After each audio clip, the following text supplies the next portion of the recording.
Hi mga ka-reels, ito ang aking kaibigan at nangangatok. Baka sakali daw siya ipagbuksan. Paglaglagan pala.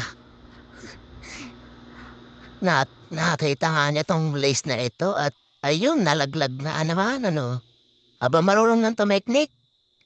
Nahahawahan na.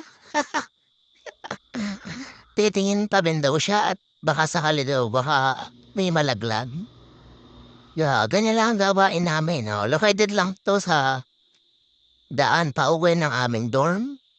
Kung minsan wala kaming base o kaya nang ginagawa namin, nag-aabang kami ng may malapit ng malaglag. Oo, ayan. Ito, tamang-tama, wala ngang pamerienda at ito ang nakita. Try natin kung malalaglag na ito. Oo, ba naman. Aba, nalaglag din. Ba, punong-puno ito. Ito ang magandang laruin. Sipat na sipat, oh. Ba, isa pa nga, isa pa. Aba, nakatlong isa pa. Aba naman niya, talaga naman, ano. Ba, hindi kaya sila malubin ito? Tuk, tuk, tuk. Bawal yan, ha? Bawal yan. Huwag niyong gagayahin yan. At ito pa, oh.